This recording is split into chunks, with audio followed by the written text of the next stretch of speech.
that should be going now. All right, so a couple things here. Let me get back to your email here. I apologize. Let me pull this up. Sure. For all intensive purposes, the easy way to move forward with talking about the paired villas in specific, there's a lot of miseducation or lack of knowledge of floating around, and it spreads like wildfire on social media. That was one of the topics we were kind of trying to address yesterday. You're pretty much the spokesperson. If this was a union, you're that channel. I'm okay with it. I think you're perfect. I had to make sure you're okay with it. I am. It kind of came about sort of indirectly. I mean, nobody like said, hey, can you be our spokesperson or anything like that? But I have a lot of background professionally reading contracts. I mean, and essentially the governing documents are pretty much the same thing. So, you know, and I've corrected misinformation. People are not understanding. I had somebody say, well, how come they haven't power washed? We'll go back and read your contract because it says very specifically in there. So a lot of those answers, and people aren't, I mean, it happens to me all the time. I handle insurance claims. Well, why isn't that covered? Well, read your contract because it's in there and it says it's not covered. So, you know, a lot of that we can obviously go back, which is why we started with the petition, because I went back and read it, and that appeared to be the action that we needed to take to do it properly. And it wasn't trying to be adversarial. I was just trying to do it through the proper channel so that it was done correctly. Correct. So in a quick nutshell, and then I'll go over the petition. I want to unpack your email too. I have it here on my other screen if I point over. I want to unpack your email here as well a little bit. Okay. But you know, the board works diligently, difficultly, starting back in October, and even prior to that, we had a lot going on this year. But if we're going to take away all the extra that we had going on and just focus on budget, right? We started talking about this back in October. So when it comes time to actually pass this budget on December 1st, which didn't happen till 5th, we're set, right? Like, we put forth our best efforts and our free best efforts, months worth of work to do it. So residents need to understand that when they ask us for something different, or it comes off negative, and let's be honest, we're under fire at these meetings, directed at me, fireballs, right? And it's like, we've done this. We agree with this as a consensus group. So it's much better off with Sugar than it is the other way around, because when they say stuff like, well, we just want a special meeting to discuss it. Well, you already did that. You want another one? Oh, okay. So that's why it becomes very rub and very defensive, because we do take pride in the work we do here. We're residents, we live here too. And I think that gets lost in translation in all boards, not just this one. So it always must be driven home that we first put our best foot forward in doing this.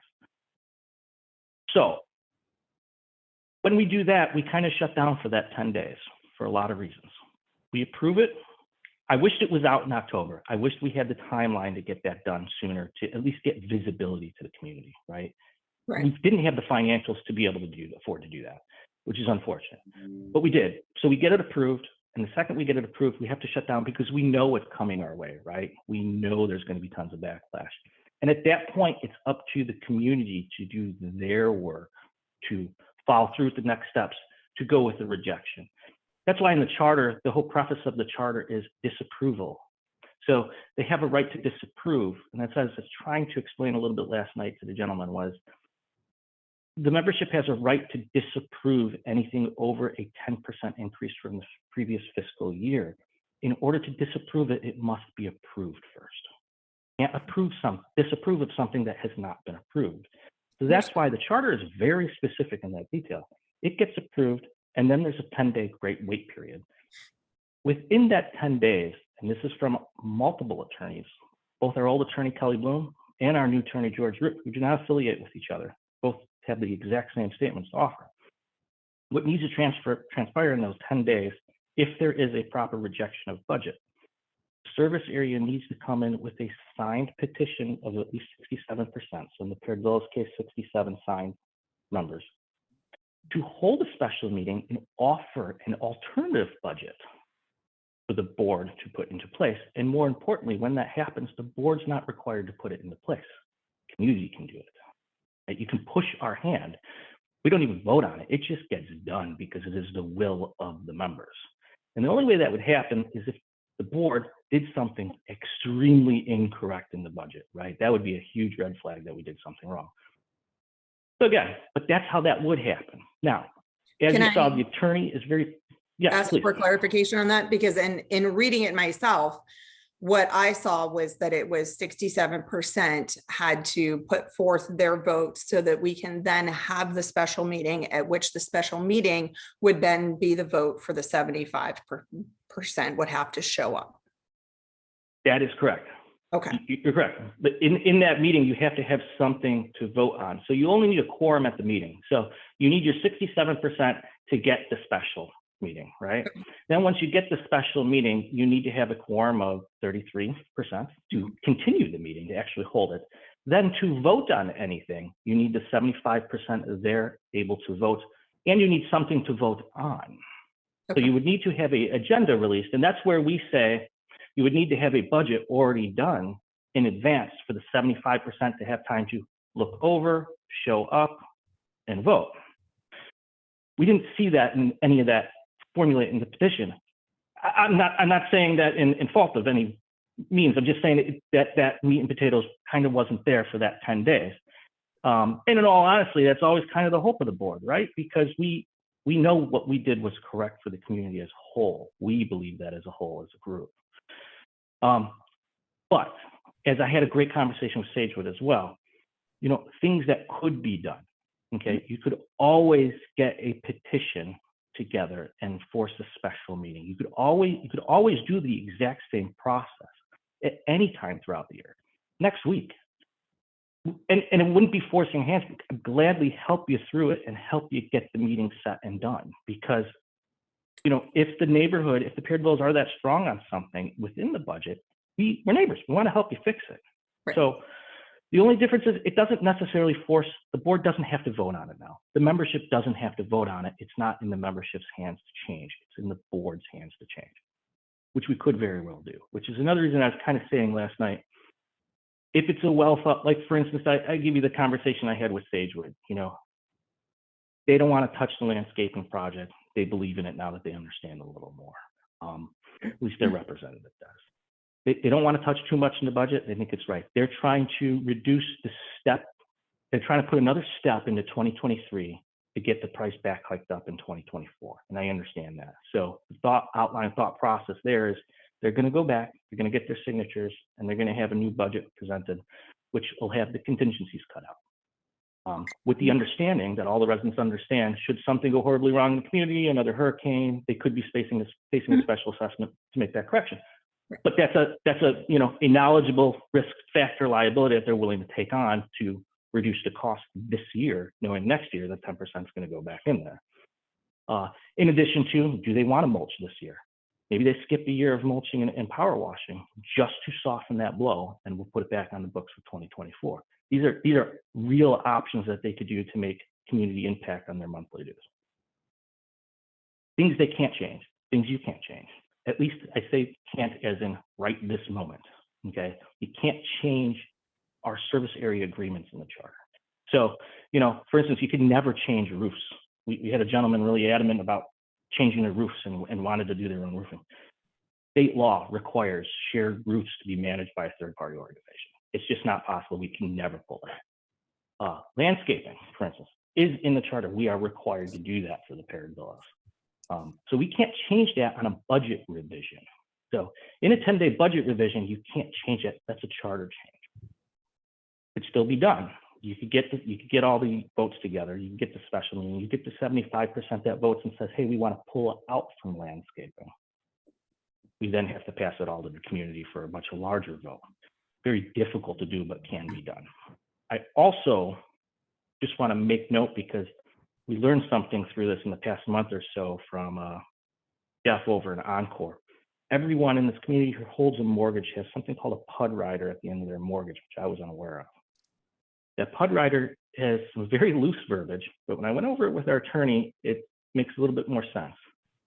Basically, if you own a mortgage in this community, you cannot vote to self-manage any aspect of your home or the community without written consent from your mortgage holder.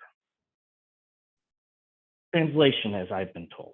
So what they're saying here is, and it makes some sense, you buy a house, they give you a big loan for this house, knowing that, for example, the Paired Villas landscape is being managed and maintained by a third-party company. So they have no concern of landscaping. Here's the money.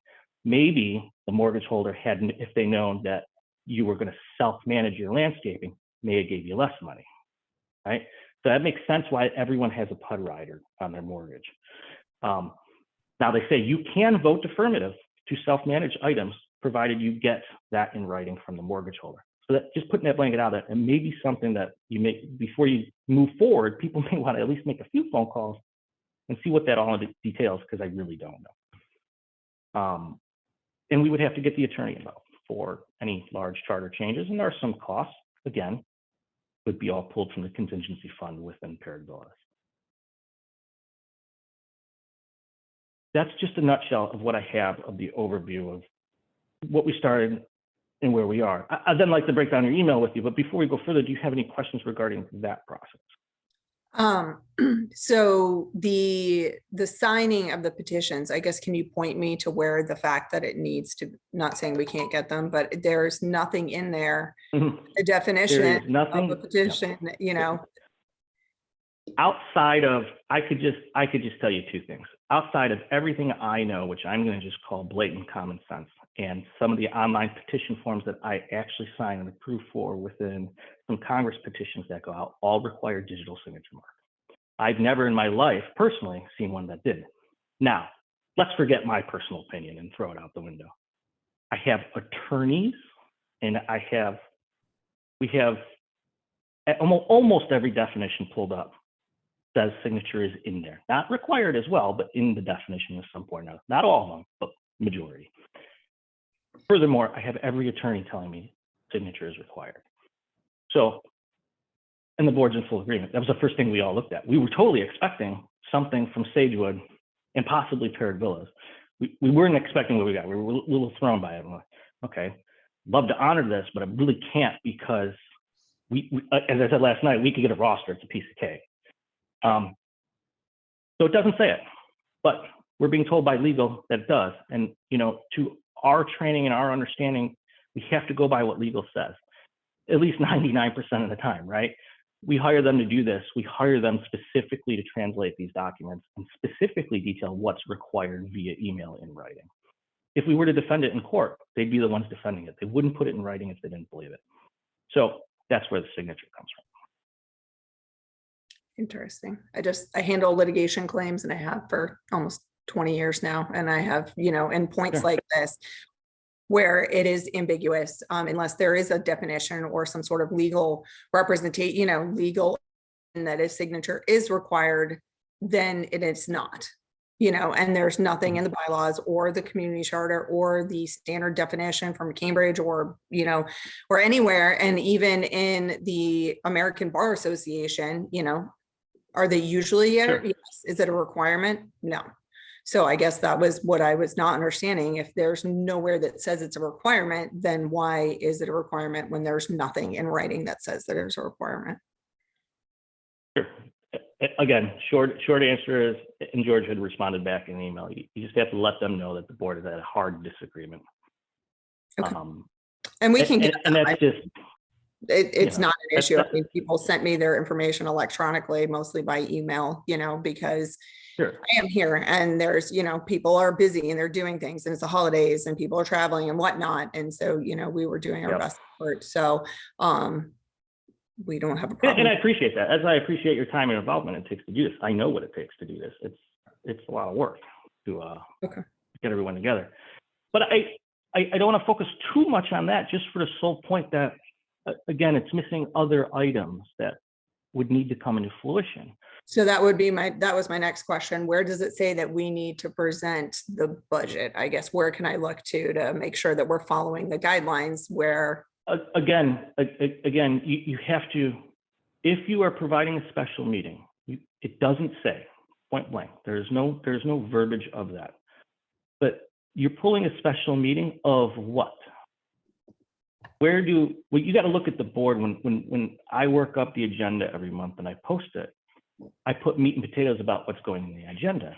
Now imagine if I just said board meeting on the 29th, nothing more.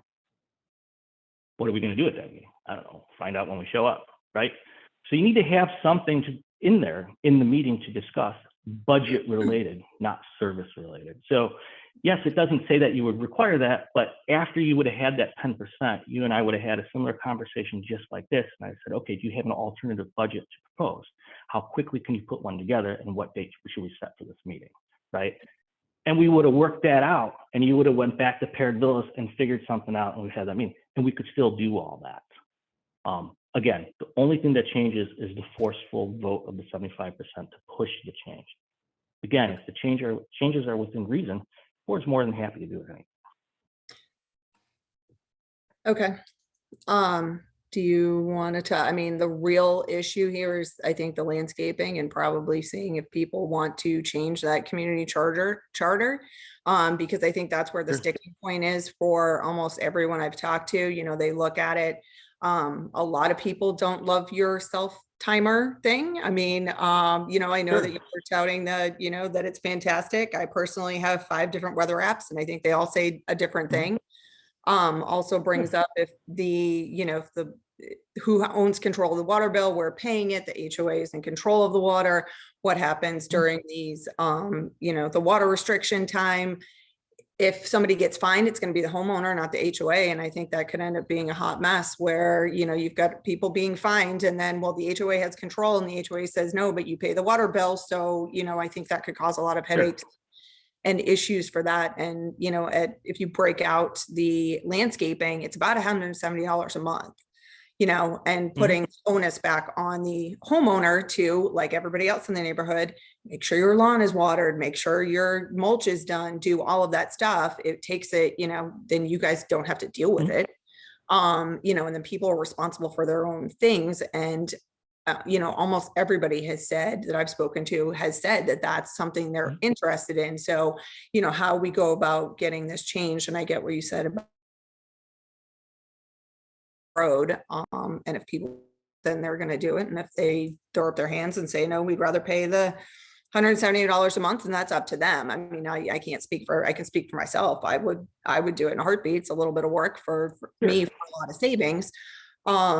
You know, but not everybody may want to do that. And if it fails because the majority does not agree, then too bad, so sad. That's, it is what it is. So I don't know if you want to I do briefly, because there's lots to unpack there, right? There's a couple different things going on. The first thing, you talked about the smart sprinkler system. I don't want to get into working functional detail on that because it's not in fruition yet. But the general idea is it's going to save a ton of money both on sod and water. Then you brought up, you know, questions of who's in charge of the water. You know, was the homeowner get a $400 bill? What happens? This project deserves its own meeting, and will have one to answer exactly those questions. It's probably going to be a whole meeting dedicated just to that project, with examples of this system for this system, who's in charge of the water, what happens if there's a mistake in the water outages, who pays for it, this and that. And we will have that. Now, the second part of that was, you know, homeowner violations, because if you have this watering system and dead sod, a homeowner would never be violated for dead sod under the system, because the HOA has a watering system in place and the HOA is maintaining the sod. There would never be a violation for sod under this particular system. Moving forward too, I understand what you want is full control of landscaping, Paired Villas, and we'll get to the second part. I'm just giving you my 2 cents, and then we'll get to the how-to. My 2 cents on that is exactly what Encore is set up for right now. My opinion, if you drive through Encore, they have the worst sod out of all of our neighborhoods, far worse than the Paired Villas. They have a real problem there. They have a real problem with violation enforcement. They're looking at us to do it. We're looking at them to do it. Everyone's pointing the fingers on where the problems are with the sod, and they're trying to demand all the owners to replace their sod. And it's just not happening. And more importantly, it never happens all at once. But I agree with you, in an ideal world, this works perfectly. I'm just saying there's proof in the pudding right there. They're having issues that they're working through on exactly what the Paired Villas is offering. My only next 2 cents of opinion is, it's going to be a very tough road ahead to change that charter. The board's trying to work on a position change to the main master charter, and it's looking abysmal at best. Okay, and the problem is the paired villas are up against that exact problem, right? The paired villas, to my understanding, and this would require legal clarification. And if we like to move forward, I'd gladly get George involved in the conversation. Any legal costs would come out of the paired villas contingency. Good news is George's really cheap. We can do this. I wouldn't let legal fees deter anyone from this, by the way. But we need to get clarification on this. But to my understanding from conversations within George, this does go to the 75% vote from paired villas. It then goes to the board. The board then mails it out to the masses and requires 75% vote affirmative from the masses. I don't see the paired villas ever being able to do that on this topic for a ton of reasons. So that's just my 2 cents. Now, HOA hat back on. Yes, if they want to do that, let's move forward with that. I agree. If you want to move forward with removing stuff from the charter, there is a process. We are not the board where we're going to shut you down and say, no, it's never going to happen. We want nothing to do with it. That's not true. We just don't want you trying to make charter changes in the middle of a beat out budget, right? We're getting thrown at over costs of a budget, and that's just not the time and place. But maybe now is, right? So yes, you would need to go through all those steps. My recommendation would be get the petition first of what, with a detailed agenda of what you're offering on your agenda. Is it a contingency cut? Or is it in fact, we want to move forward with removing the landscaping requirement, offloading it from the board on homeowners? Because if that is, that's great. Get that petition, and then we'll even get the attorney in probably at the same meeting to just go over what is in detail, what are the next steps, and then we move forward with you accordingly. Again, we're not against the paired villas. I know they think we are. We're not. I would say the majority. I think you have 1 or 2 mouthy people who are one who kept, and I cringed every time she posted something last night, just saying, that is not, from the majority of everyone I've talked to and interacted with, that is not everyone. I think that's maybe one, maybe a second, but there's one loud voice that everyone else is just, wanting clarification and answers. And I tried to explain to them, this is not something easy. They thought, oh, we're just going to send this in. I said, no, even if we send this in, all this means is that we get to have a special meeting on which then you all have to show up and vote. This is not something that and I tried to explain to them, this is not a quick fix. This is not an easy fix. Can it be done? Like you said, yes, but there are steps that have to be followed and a process that needs to be followed. And it's not just, yeah, we're going to send this in and win, save the day or whatever some people thought. So, and I don't think that, please don't take that one person's, she's one person. People are upset and frustrated. They are. And that's the other reason to, kind of take a cone of silence for at least those 10 days through the holidays. I try my best because it's emotional. It's emotional for every party. People are, telling me, maybe I'm the vocal one because I'm the voice sometimes at these board meetings, right? Yeah, it's emotional. Working on it 20 hours a week, it's emotional for everyone. I get it. Sometimes it's good to just take that step back, then formulate a plan on what needs to be done. Okay, I did want to look at your email real quick, unless you have anything else. I'm sure we'll pedal back a little bit back and forth in here. Mark, did you have anything you wanted to add there? No, I think you hit all the sticking points, Tom. Just why I stayed out of it. I think that all those percentage, we need to take a real good look at the charter and just make sure we get all those percentages correct. Calling a special meeting, correct me if I'm wrong, Tom, but any special meeting, just the residents can call a special meeting with just 10% signatures on any topic. So I got to pull it up and reread it. I'm not certain if that's correct. Is it 10%? Well, at first I was 10%, and then George told me 67. So it's 67%. See, there's a lot of percentages. That's what I'm saying. So the specific budget for about let's see. So for a budget, there shall be no obligation. So if we want to call a special meeting on a budget issue, it requires 67%. If they wanted to change the dog park hours, for instance, and 6 residents or 10% were interested in that, that's something different. Okay. So I'll even go one. you are Sorry, go ahead, correct about the percentages in regards to the budgets.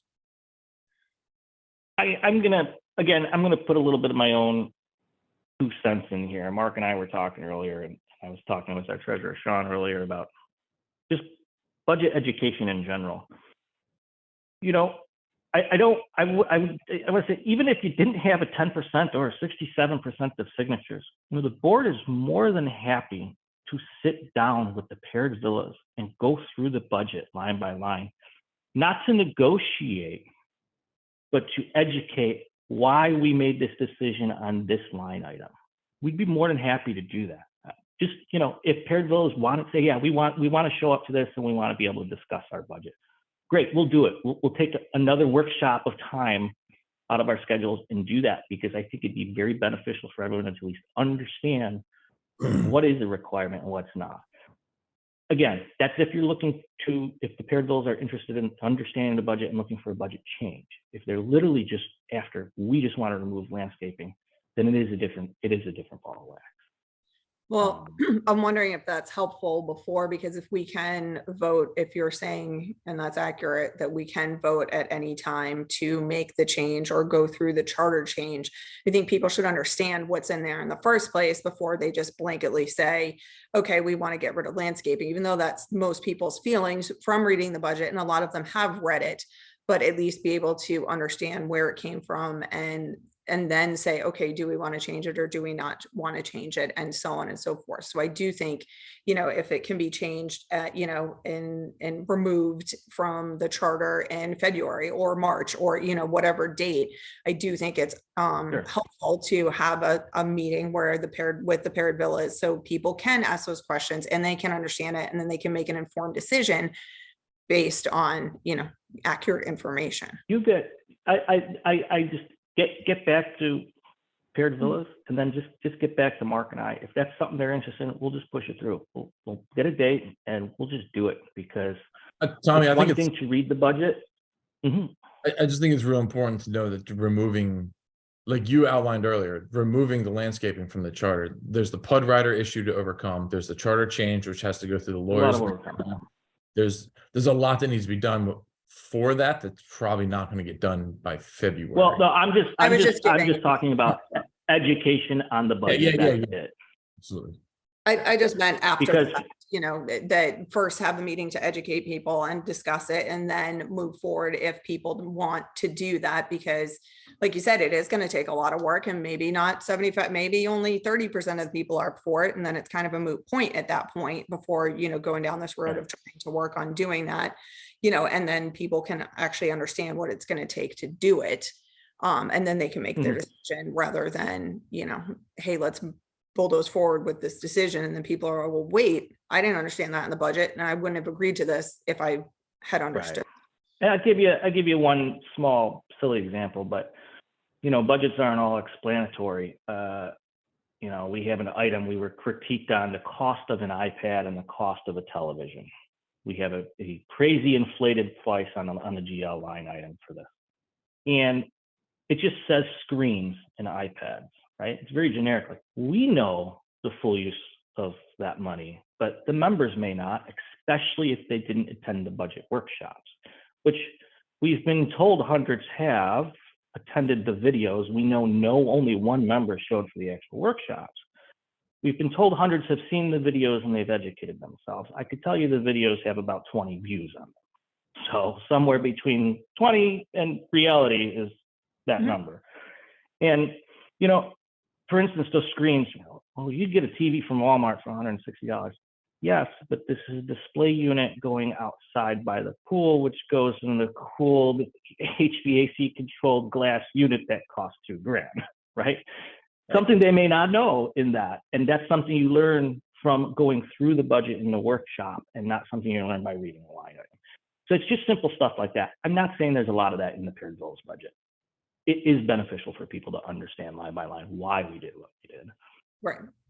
Well, because even people were upset. about it was $100,000 for security. That's going to do what? You know, they can't even do anything. Well, it's a deterrent. Then the thing like that, how it happened with the pool, with the kids trashing the pool, doesn't happen because it's a deterrent.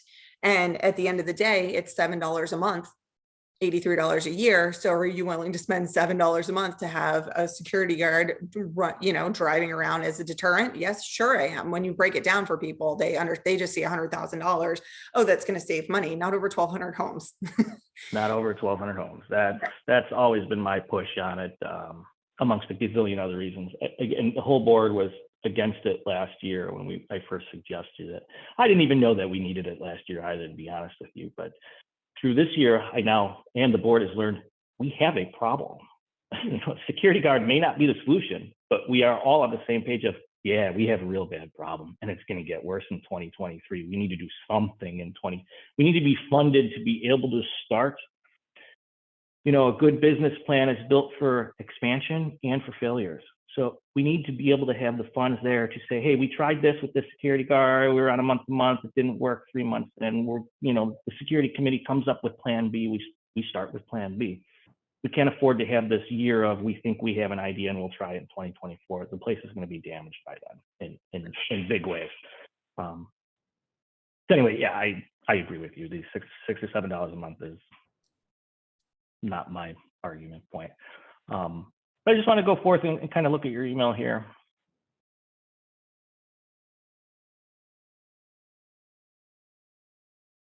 Your second paragraph, but I also have learned the board can be aggressive in shutting down residents without allowing them to speak. I believe this looks like primarily to Zoom. So you're right. A couple things. We started shutting down Zoom audios about a month ago, maybe 2 months ago, Mark. I don't recall. Because when first off, you have to understand where this came from, right? I started the Facebook page. I started the Zoom meetings over a year ago because I wanted involvement. More importantly, the Zoom, my original idea to it was I wanted to be able to record these meetings because it was a common complaint that I can't make it home by 4. I can't make it home by 6. I can't make it home by 7. How do I join these meetings? Well, maybe you can't join the meeting. Okay, where do I get the minutes? Well, you get the minutes. Minutes come out a month later when they're approved. So you will always forever be at least a month behind if you're a member that can't come to these meetings. The idea was, I want to record these and I want to put these meetings where they can be found. I do post them in AppFolio. If you go to our data share drive, there's a folder called Meetings, Agendas, and Minutes. Mm-hmm. In there, you will see URL links to the meetings. And not all perfect right now, but I'm getting there. So by the end of the year, by next week, maybe in 2 weeks, they're all going to be in there and perfect. They're also always posted to Facebook. You can easily either search for them or get to the link by clicking on the title of the group.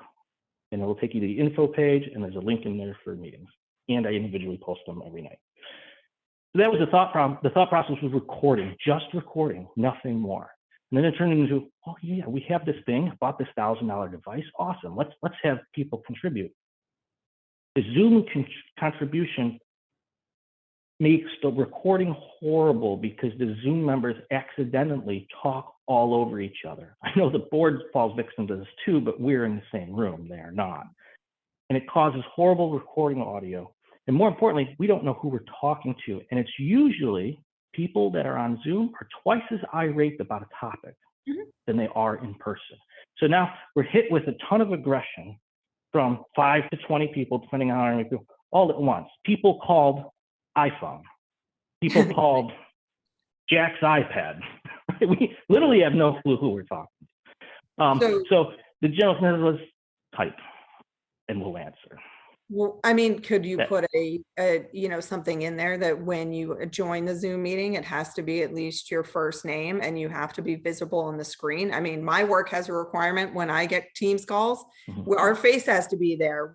There is not any other option. They're not going to talk to, even when we hold, company-wide meetings and there's, 300 or 400 of us on there, your face still has to be shown. I like the idea, but I have no way to enforce it. Okay. I didn't know if there's a setting. So that's kind of my problem. I always look at it full circle. Okay, so I could I could say that, and the problem is you got to think you have a lot of people that don't even know how to change the name, right? Hence iPhone or Right. iPad. Now you're enforcing them to do that. It's just more frustration and than it was meant to be. The original intention was for simple recordings, right? That's why I like the typing. I'm not against it. We were even talking about it last night briefly after the meeting. Okay, how do we do this? Maybe we do email your question in because, and Mark's real king on this. He really wants to tighten up these meetings. I do too. It's very hard to say you're going to be open with your members and lock down a board meeting simultaneously.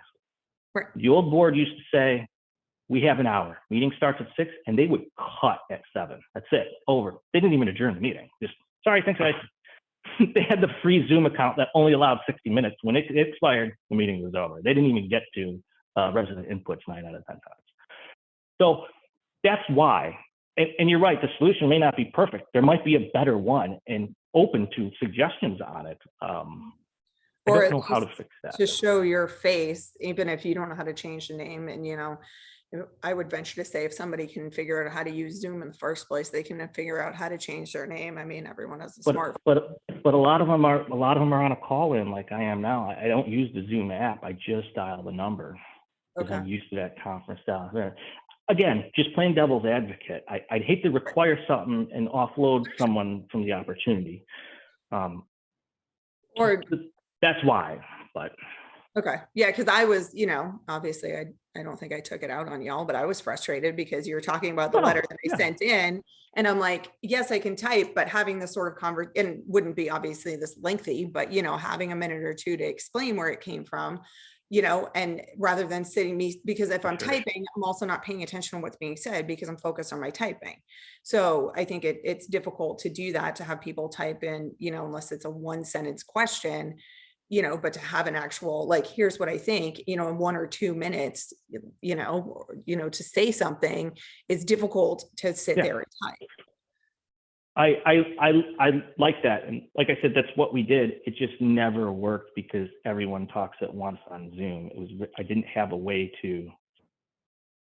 I know what we could do is I could request, we could have Jennifer, I could put up a statement, something stating, lines of, if you need to speak to a topic or at open time, please type in your name and what you want to speak to, and Jennifer will call on you. This way there's a call out for it, right? Only way I really see that working. No, I think that. And then the other problem we had when we would call on people would we have other people that are heated about the discussion, but did not flag to talk that just starts bellowing. Right. It happens quite often, but mute option, you can just, I don't know if there's a way to lock that mute. I know that, you join as muted, I'm sure there's probably a way to lock the mute and and you can only speak if you're called on and if you want to speak, and that's the way it has to be handled, because it does become, everyone talking and unmuting themselves and, started to happen last night. But that's, if you're going to attend by Zoom and not in person and you want to say something, you put your name in and just one word about, Annika budget, and then you get called. I agree with that. I'm going to work to try something new in January, and we'll see how that works out. An additional note to that, though, especially like yourself, you have a very important topic you want to discuss. Don't wait to find it on an agenda. Email, say, hey, I want to get this on the agenda for the meeting of the 29th. Email me directly. I'll gladly put it on there. And then it becomes a call out for a discussion in a board meeting. The problem, like last night's meeting, is it's turning into a budget training session and just chaos, all around chaos. And it would be there till 11 o'clock if everyone was allowed to speak. We just got to cut through the fat and get through the business. If you saw it toward the end of the meeting, that went smooth. We got to new business. We saved a bunch of money on landscaping and knocked some stuff out of the park. Right. That's the meat and the potatoes of the HOA board meetings, which a lot of people lose in translation. It's to get the work done. So that's a good segue into, I know you mentioned it briefly last night, and I had seen it in the HOA docs also about the voter delegates. So not necessarily, having, I mean, we can explore that, but having a delegate where you have, one or two people for each, because they're like, are we represented on the board?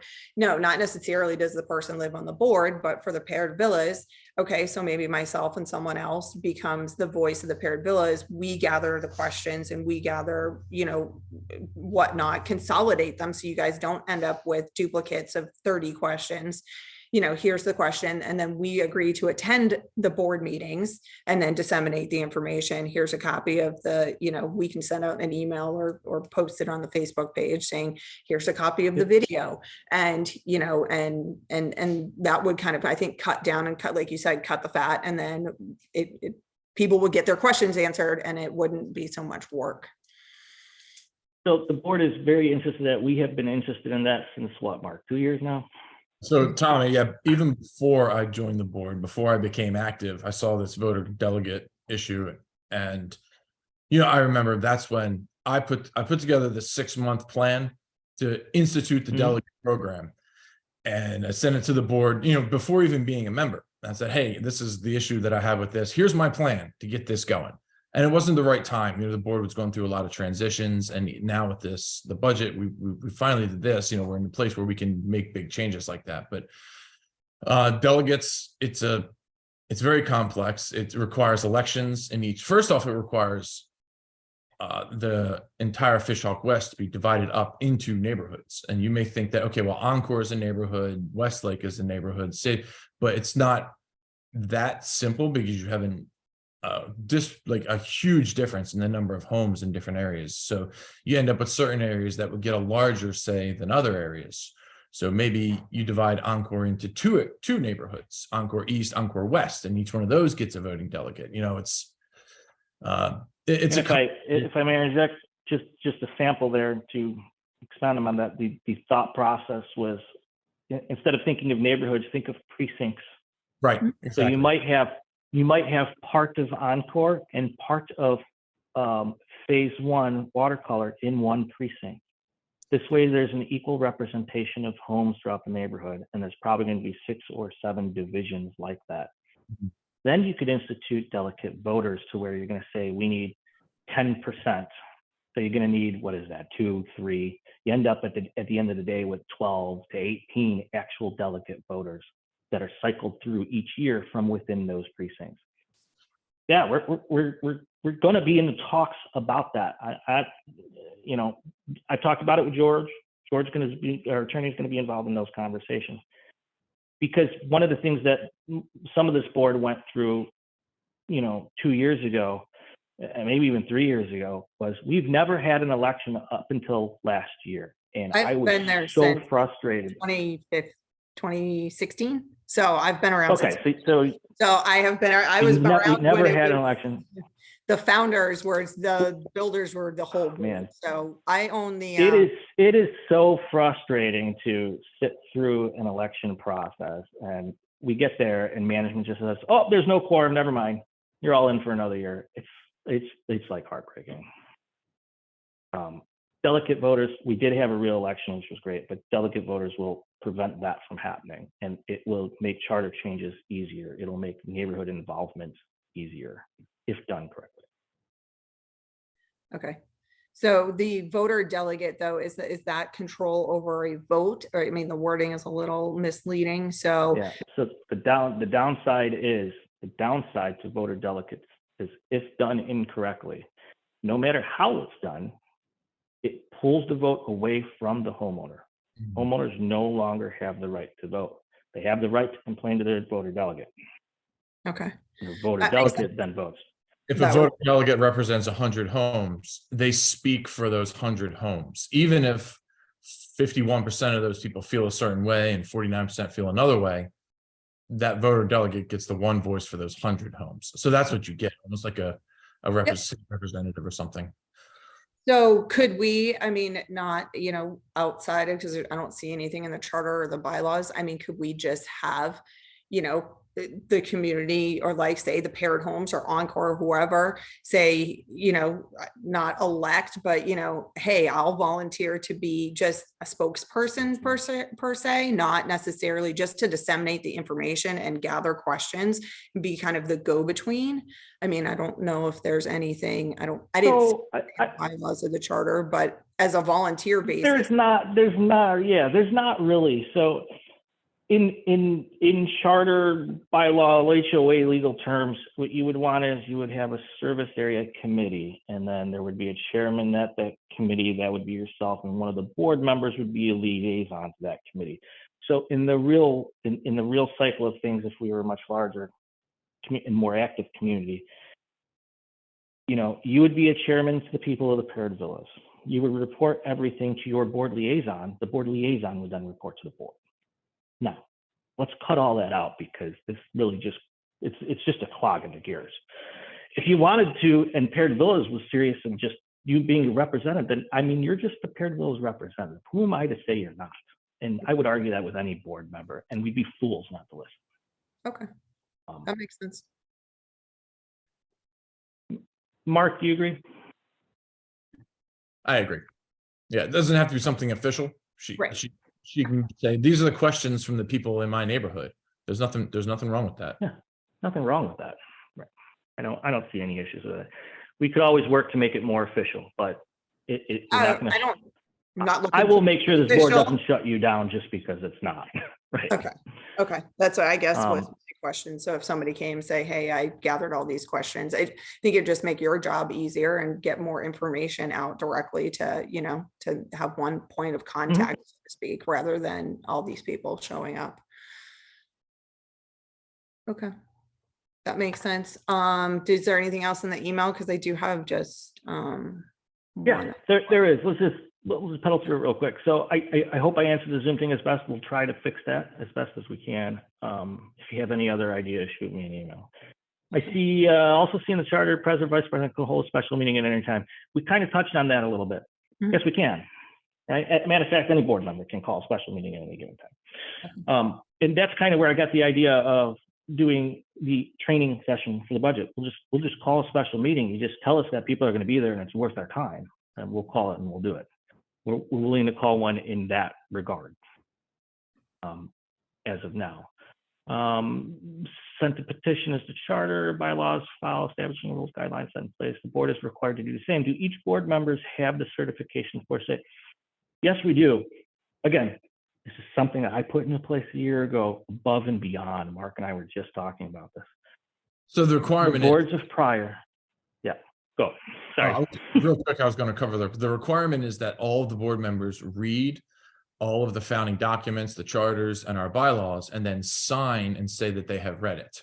That is the requirement. If you don't want to sign and say you've read it, then you can attend one of these Florida certified training courses, but the training certification is not required, just the reading of the documents. Now, what Tommy's getting at, and I'm going to toot Tommy's horn here, is that Tommy implemented a policy where it's a policy. It wasn't a charter change, but it was a policy that all board members must complete the training, must also read all of the founding documents, and then must also sit through a 2-hour course from our attorney. Did I nail that, Tom? You did nail it. And if anyone's understanding why, it's because I worked with the board last year that's all we were ever given from Associate or Rosetta was a piece of paper that we had to sign that says, we read the charter and we understand it. Yay. That was it. That was the requirement. So I dealt with a board that had absolutely no idea how financial budgeting worked, the difference between accrual and pooled reserves.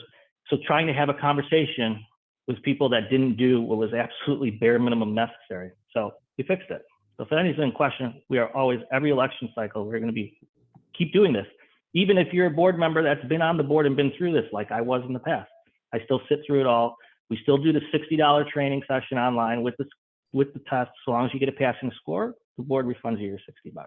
And it is a requirement after election within 30 days. So that's great. Somebody had asked me the question, and so I just wanted to be able to relay that information. Sure. That's Understandable. going above and beyond on that one. Hey, Tommy, with limited, I think she has limited time. I think the most important thing to talk about is the next paragraph, the budget being sent out in a timely manner and the requirements for that. Yeah, I don't, my meeting at Yep. 1 o'clock got canceled, so I. Oh, okay. Gotcha. I'm sorry, going through it right now, Mark.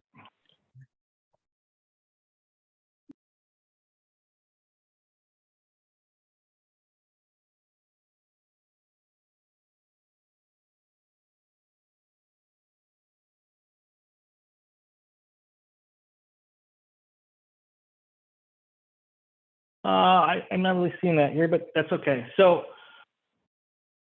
yeah, I think we covered a little bit of it earlier, but in condo world HOAs, this Florida statute that boards are required to get budgets to the membership prior to approval. In HOA world, that is the direct opposite. The board has zero requirement to get any budget or do changes to the membership prior to approval. So again, if we were to have had that meeting on the 1st, let's just go with the 1st for data reference. We approve the budget on the 1st. The first chance you get to see that budget and the approval is the 1st. You then file the clause under the opportunity to disapprove of a budget. You got that 10 days to get all your ducks in order for community. That's just how it is. A lot of people like to read that statement completely different, and then they spread like wildfire on Facebook. Even last night, as I pointed out in the meeting, we had a gentleman explaining, 10% and the whole neighborhood gets to vote. And then another gentleman piggybacking that statement. And I had to point out, it's just wrong. Okay. It's just blatant wrong. That's how that flows. In addition to, the board is required to provide an approved working budget within 30 days of the end of the fiscal year. We are required to do that. We failed by 5 days, and with good reason of failure. Okay. I'm not getting into why, all the pressures, everything we're under, a new operating system, pulling in new management, you name it, the works. We did not have the financials to get it to you any sooner. That just makes us late. It doesn't make the budget null and void, because 2023 is still happening, whether we choose to or not. But it doesn't make it invalid. It doesn't make it null and void. The board just does what it needs to. The board can actually change the budget all year long at any given point. The board can actually hold a special meeting to change the budget even further and change the dues at any given point in the year. So, there was a lot of conversation of, well, what if we don't need to spend 100 grand on security? Okay. Well, we all kind of talked and agreed we should do a 6-month assessment for oversights and over expenditures and see where we are. So 6 months in, we want to look at it and evaluate it. If, which I don't think this will ever happen in a million years, but if it did come to at 6 months, we said, you know what, we're not spending this 50 grand. We're not anticipating spending the rest of the 50 grand. We could correct the dues and the budget right then and there and during a special meeting. So I just want to make that part really clear, because it is difficult. People don't understand how they don't have a right to approve, but that is just the way it is in the HOA world. You have a right to deny if it's over 10%, and you hop through the hoops. You don't have a right to approve. That being said, I don't like that. Mark doesn't like that. Nobody likes that. We want to get a budget into the hands of people as early as possible. No later than November 1st is the goal. Start budget and budget workshops in October. Get that budget out to the public in November. They may like it, they may hate it, but at least they had time to see it and digest it before we vote it into fruition in December. I hope that helps. Yeah, I mean, I think that's most people's frustration, and in reading it, I know you're saying it's different in the HOA world versus the condo world or whatnot, but that wording comes directly from the charter, is that it'll be sent, and I think, just like you just said to me, an admission, okay, it was late because of the, reasons X, Y, and Z, and saying we should have had it to you sooner. We're going to work to do better next year. This is our plan for next year. I think people would appreciate that, rather than just, here's the budget. You didn't even get a chance to review it. We already approved it. And that's where I think the bulk of frustration is coming from, is that, hey, here it is. We decided it. Now you have to pay it. And you didn't even get a chance to look at it. They feel very, I don't know what the right word is, but right. The disservice was done, and we're trusting you with our money and what happened. So I think just even that, saying that, hey, we were late, we were 5 days late, we apologize, there were reasons out of our control that we couldn't do it, goes a long way with people. And here's our plan to change it in the future. you know, does an enormity for your, you know, the reputation or however you want to put it of the board that, you know, your people too, you know, we should all understand that. And like I said, it is probably a second job to do all of this stuff on top of your own, you know, and if people aren't going to accept that, then that's on them because they're just going to be unreasonable. But at least the majority of people, I think, appreciate, you know, that conversation. And here's, you know, and here's And how it's true. Our, if I may, our, you know, it's not, I don't want to say defense is the wrong word, but board members were caught off guard. A lot of them, especially a lot of the newer ones, were caught off guard at the amount of backlash, because when we start this and we record all our board meetings and we go through this, we've said all this. We've said the I'm sorry this is going down like this. We've said the we're going to do this earlier next year. We've assumed, we've made the poor judgment of assuming that our openness on Facebook, our openness on Zoom, that people have been following, and they haven't been. So then you're right. It looks like they feel like they've been slapped in the face with it, and we feel like, oh my God, what happened? Where did this fall? Where did this fall off? And it's because people are just now getting involved. So it's very painful on both. I'll gladly say it on behalf of, you know, yes, I'm sorry it's late. I'm sorry it didn't get to you to the time that we wanted it to, but I also fully understand why it didn't happen. We had a management contract cut off September 1 and a whole new system put on boarding. And myself and Sean for sure were working 30, 40 hours weeks to get the job done. Mm-hmm. This is why we fall behind. We physically didn't have the financials to do it. Right. And yeah, it feels like a slap in the face to everyone. The only difference is, as I said in one of our meetings prior, is it's more of an intervention. We're not reinventing the wheel, but it is an intervention for the community, because the board's been looking at this for the better part of 8 months now. So we're numb to it all, but everybody else, it's a punch in the gut. And it is on the homeowner to have the responsibility and the initiative and do all of this. And they should have also known. So I think that there's that part of it too, that people should have been more involved. I mean, myself included, this is, everything was going on. I was just doing my thing. And now I'm like, wait a minute, this is something I should have been paying attention to and intend to in the future.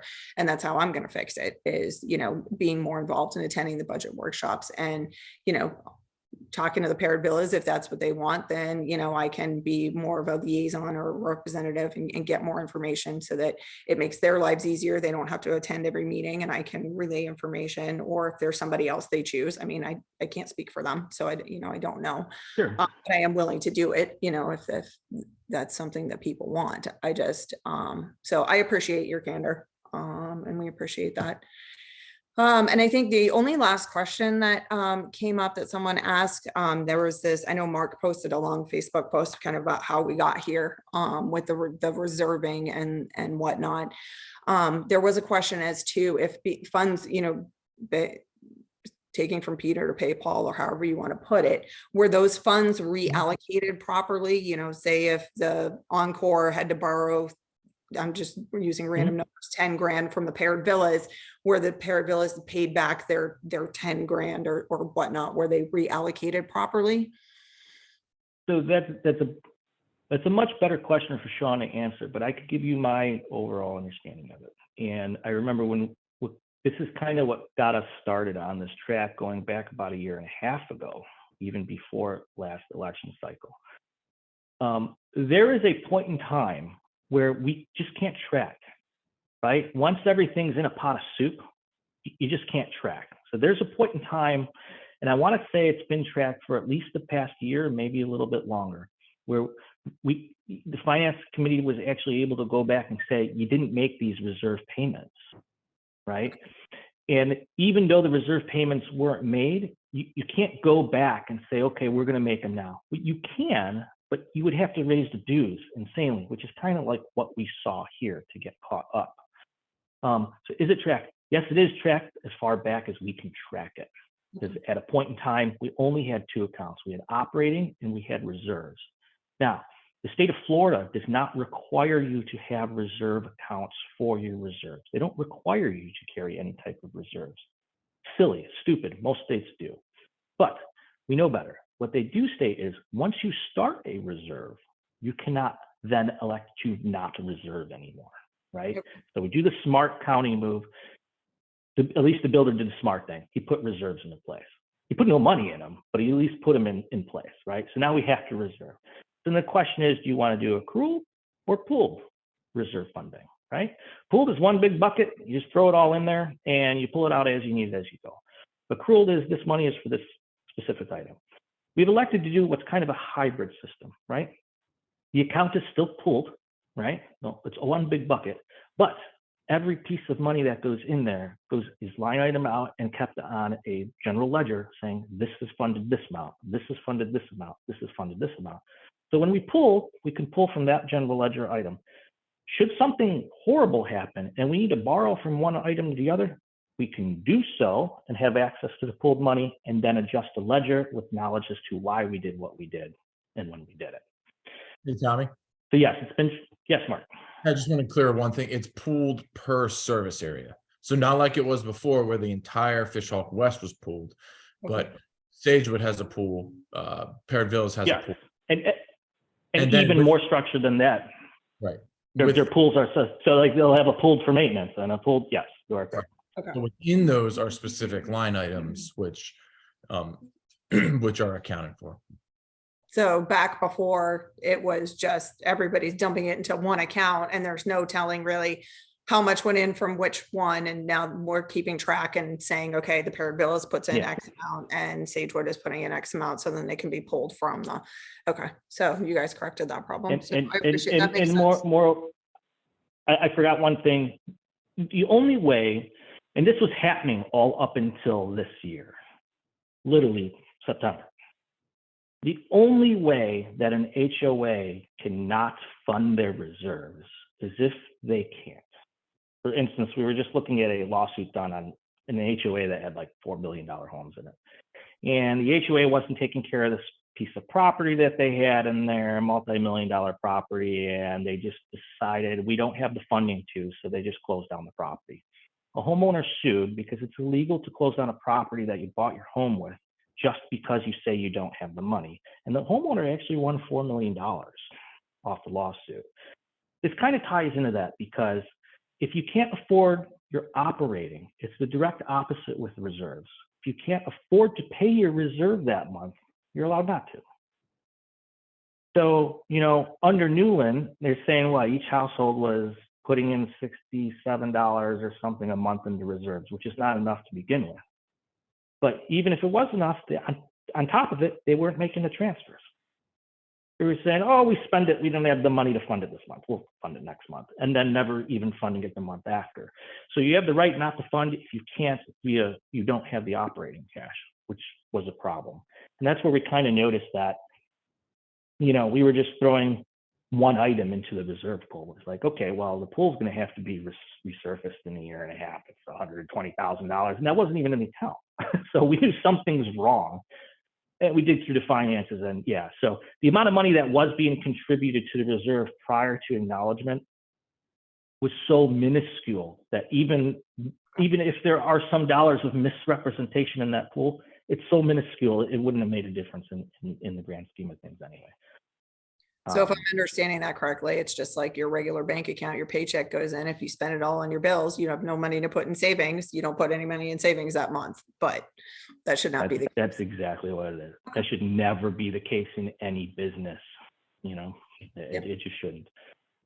Okay. So just to clarify the account structure, we have 11 operating accounts. The 11th account is a payroll account that's funded specifically for payroll, and it is the first one funded because we can't pay the employees in vouchers, right? So that's first and foremost. Then you have your other 10 operating accounts, and then you have your 10 reserve accounts. Okay, that makes sense. Okay, thank you for. And unless you, do you have any more things on that email? I think we pretty much covered the. Well, I think we covered it. If you have anything for us, let us know. Let us know about the training meeting. Let me know where you need help. We don't need to do a whole formal meeting like this again either. I just wanted to get the meat and potatoes out to it, and you know, I'll email you this link, and as soon as I get it uploaded. And if you have anything else, just call myself. Just shoot me an email. You could figure it out from there. I appreciate it. It's solved a lot of, conversations. It solved a lot of problems. I hope so. Awesome. Yes. Mark, what do you think? Sounds good to me, Tommy. I'm glad we had this meeting. Me too. All right. Thanks for taking the time, and I'll look for if you can email me the link, and then I'm honestly going to tell people they need to watch it. And then if they have questions and field all of the questions, hopefully from them. And I mean, because they need to take some initiative to educate themselves. Awesome. Thank you. I will get that to you as soon as I have this uploaded and polished. All right. Did you have any other questions? No. Okay. All right. Thank you very much. Thanks. Have a good one. All right. Bye-bye.